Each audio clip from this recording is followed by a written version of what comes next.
ಆತ್ಮೀಯ ಬಂಧುಗಳೇ, ಮಹಾಭಾರತ ವಿದುರ ನೀತಿ ಮೊದಲನೇ ಅಧ್ಯಾಯದಿಂದ ನಾವು ತಿಳ್ಕೊಳ್ತಾ ಇದ್ವಿ.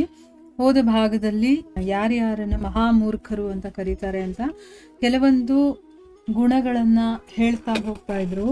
ಈಗ ಮುಂದುವರೆದು ವಿದುರರಿಗೆ ಏನು ಹೇಳ್ತಾರೆ ಅಂತ ತಿಳ್ಕೊಳ್ಳೋಣ.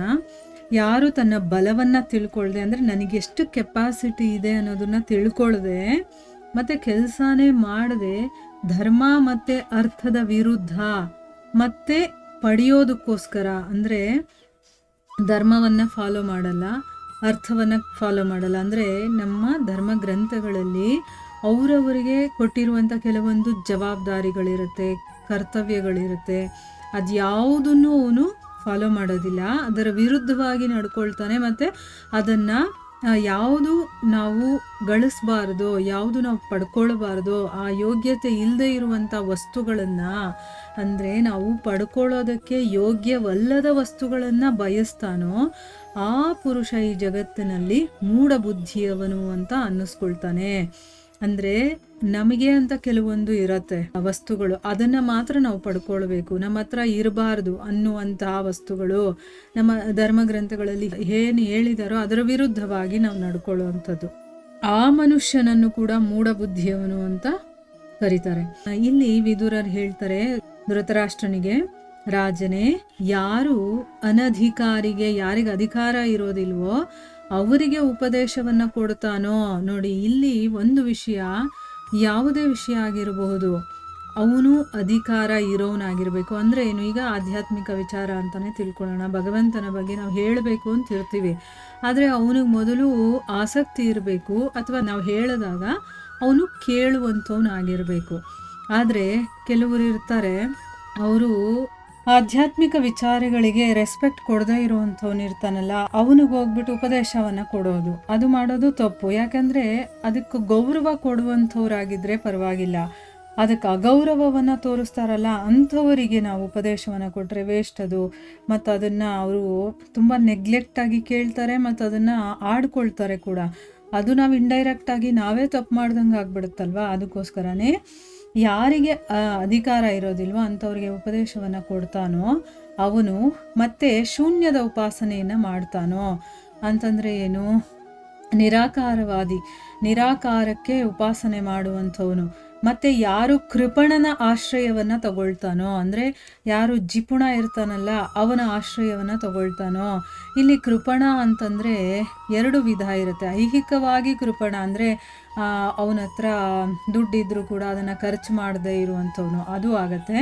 ಆಧ್ಯಾತ್ಮಿಕದಲ್ಲಿ ಕೃಪಣತೆ ಅಂತಂದರೆ, ಈಗ ಮನುಷ್ಯ ಜನ್ಮ ಅಂತ ಸಿಕ್ಕಿರೋದೇ ನಾವು ಸಾಧನೆ ಮಾಡೋದಕ್ಕೋಸ್ಕರ. ಆದರೆ ಆ ಮನುಷ್ಯ ಜನ್ಮವನ್ನು ಅದಕ್ಕೋಸ್ಕರ ಉಪಯೋಗ ಮಾಡದೆ ಹಾಗೆ ಇಟ್ಕೊಂಡಿರೋದು, ಆ ಶರೀರವನ್ನಾಗಿರ್ಬಹುದು, ಆ ಮನುಷ್ಯ ಜನ್ಮವನ್ನಾಗಿರ್ಬೋದು, ಅವನು ವ್ರತ ವೇಸ್ಟ್ ಮಾಡ್ತಾ ಇರ್ತಾನಲ್ಲ, ಅಂಥವನ ಆಶ್ರಯವನ್ನು ತಗೊಳ್ತಾನೋ ಅವನನ್ನು ಕೂಡ ಮೂಢ ಚಿತ್ತ ಇರುವಂಥವನು ಅಂತ ಹೇಳ್ತಾರೆ. ಯಾರು ಬಹಳ ಹಣ, ವಿದ್ಯೆ ಮತ್ತು ಐಶ್ವರ್ಯವನ್ನು ಪಡ್ಕೊಂಡಿದ್ರು ಕೂಡ ತೋರಿಸ್ಕೊಳ್ಳೋದಿಲ್ವೋ ಅಂಥವನು ಪಂಡಿತ ಅಂತ ಅನ್ನಿಸ್ಕೊಳ್ತಾನೆ. ನೋಡಿ, ಯಾರಲ್ಲಿ ಹಣ ಹೆಚ್ಚಾಗಿದ್ರೂ ಕೂಡ ನನ್ನ ಹತ್ರ ಇದೆ ಅಂತ ತೋರಿಸ್ಕೊಳ್ಳೋದಿಲ್ಲ. ಈಗ ಕೆಲವರು ಇರ್ತಾರೆ, ಅವರಿಗೆ ಬೇರೆಯವರಿಗೆ ತಮ್ಮ ಹತ್ರ ಇರುವಂಥ ಆಸ್ತಿ ಅಂತಸ್ತನ್ನು ತೋರಿಸ್ಕೊಳ್ಳೋದಕ್ಕೆ ಇಷ್ಟ. ಈಗ ಅವ್ರ ಹತ್ರ ಬೇಕಾದಷ್ಟು ಒಡವೆ ಇದ್ದರೆ ಅದನ್ನು ಮೈ ತುಂಬ ಹಾಕ್ಕೊಂಡು ಊರೆಲ್ಲ ಓಡಾಡ್ತಿರ್ತಾರೆ, ಜನಗಳ ಮುಂದೆ ತೋರಿಸ್ಕೊಳ್ಬೇಕಲ್ಲ ಆ ರೀತಿ. ಮತ್ತು ವಿದ್ಯೆ ಇದ್ದರೂ ಕೂಡ ಅದನ್ನು ಅಹಂಕಾರದಿಂದ ತೋರಿಸ್ಕೊಂಡು ಮೆರಿತಾ ಇರ್ತಾರೆ.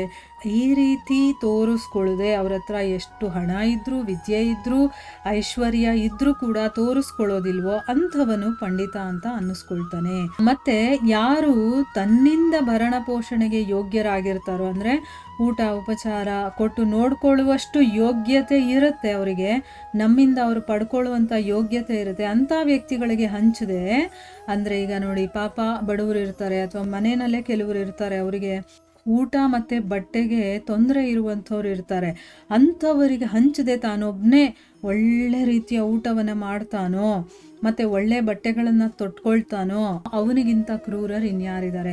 ಈಗ ಒಂದು ಮನೆ ಅಂತಲೇ ಇಟ್ಕೊಂಡ್ರೆ ಅಲ್ಲಿ ಇನ್ನೂ 4 ಜನ ಒಳ್ಳೆ ಬಟ್ಟೆ ಹಾಕ್ಕೊಳ್ಳದೆ ಹರಿದಿರೋ ಬಟ್ಟೆ ಹಾಕ್ಕೊಂಡಿರ್ತಾರೆ. ಆದರೆ ಇವನು ಮಾತ್ರ ಒಂದು ಒಳ್ಳೆ ಬಟ್ಟೆ ಹಾಕ್ಕೊಳ್ಳೋದು, ಅಥವಾ ಬೇರೆಯವರು ಬೇಕಾದಷ್ಟು ಬಡವರು ಇರ್ತಾರೆ, ಅವ್ರು ಬಂದು ಕೇಳ್ಕೊಳ್ತಾರೆ, ಆದರೆ ಅವ್ರಿಗೆ ಕೊಡದೆ ಇವನು ತುಂಬ ದುಡ್ಡು ಖರ್ಚು ಮಾಡಿ ಒಳ್ಳೆ ಕಾಸ್ಟ್ಲಿ ಬಟ್ಟೆ ತೊಗೊಂಡು ಹಾಕ್ಕೊಳ್ಳೋದು, ಆ ರೀತಿ ಮಾಡೋದು. ಈಗ ಯಾರಾದರೂ ನಿಜವಾಗ್ಲೂ ಅವರಿಗೆ ನೆಸೆಸಿಟಿ ಇದೆ ಅಂತಂದಾಗ ಅವರಿಗೆ ನಮ್ಮ ಕೈಲಾದಷ್ಟು ಅವರಿಗೆ ಸಹಾಯ ಮಾಡಬೇಕು. ಅದನ್ನು ಬಿಟ್ಬಿಟ್ಟು ನಾವು ಮಾತ್ರ ಒಳ್ಳೊಳ್ಳೆ ಊಟ ಮಾಡೋದು, ಬಟ್ಟೆಗಳನ್ನು ತೊಟ್ಕೊಂಡು ನಮ್ಮ ಕಣ್ಮುಂದೆನೇ ಅವರಿಗೆ ಹೊಟ್ಟೆಗೆ ಊಟ ಇಲ್ಲ, ತೊಟ್ಕೊಳ್ಳೋಕೆ ಬಟ್ಟೆ ಇಲ್ಲ ಅನ್ನುವಂಥ ಜನಗಳು ಕಾಣಿಸ್ತಾ ಇದ್ರು ಕೂಡ ಅವ್ರಿಗೆ ಸಹಾಯ ಮಾಡದೆ ನಾನೊಬ್ಬನೇ ಅದನ್ನೆಲ್ಲ ಹಾಕ್ಕೊಳ್ಳೋದಿದೆಯಲ್ಲ, ಅವನಿಗಿಂತ ದೊಡ್ಡ ಕ್ರೂರರು ಇನ್ಯಾರೂ ಇಲ್ಲ.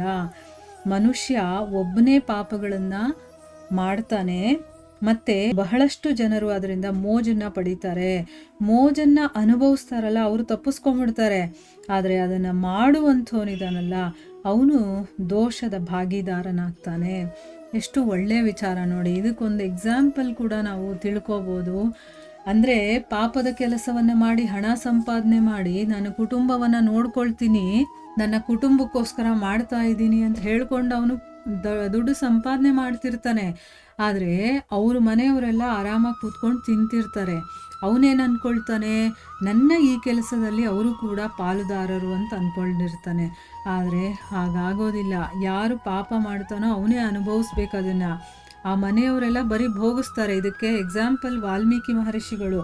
ಅವರು ಮುಂಚೆ ದರೋಡೆಕೋರರಾಗಿರ್ತಾರಲ್ವಾ, ಆಮೇಲೆ ಅವರಿಗೆ ನಾರದರು ಬುದ್ಧಿ ಹೇಳಿದ ಮೇಲೆ ಅವ್ರಿಗೆ ರಿಯಲೈಸೇಷನ್ ಆಗುತ್ತೆ. ಮನೆಗೆ ಹೋಗಿ ಕೇಳ್ಕೊಂಡು ಬಾ, ನಿನ್ನ ಈ ಪಾಪದಲ್ಲಿ ಅವ್ರು ಭಾಗಿದಾರರಾಗ್ತಾರ ಅಂತಂದ್ಬಿಟ್ಟು ಕೇಳಿದಾಗ ಅವನು ಮನೆಗೆ ಹೋಗಿ ಕೇಳಿದಾಗ ನಾವ್ಯಾಕೆ, ನೀವು ಮಾಡಿರೋದು ಅದು ಕೆಲಸ, ನಮ್ಮನ್ನು ಸಾಕೋ ಜವಾಬ್ದಾರಿ ನಿಮ್ಮದು, ನೀವು ಹೇಗಾದರೂ ಸಂಪಾದನೆ ಮಾಡ್ಕೊಂಡು ಬನ್ನಿ, ಅದು ನಿಮಗೆ ಸೇರಿರುವಂಥದ್ದು ಅಂತ ಮನೆಯವರೆಲ್ಲ ತಪ್ಪಿಸ್ಕೊಂಡ್ಬಿಡ್ತಾರೆ.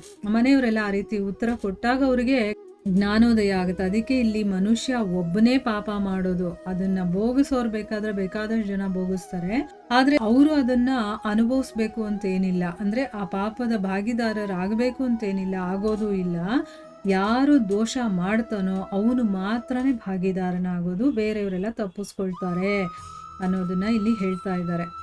ಇಲ್ಲಿಗೆ ನಾವು ನಿಲ್ಲಿಸೋಣ. ಇದರ ಮುಂದುವರೆದ ಭಾಗ ಇದೆ, ಅದನ್ನು ಮುಂದಿನ ಭಾಗದಲ್ಲಿ ತಿಳ್ಕೊಳ್ಳೋಣ. ಹರೇ ಕೃಷ್ಣ.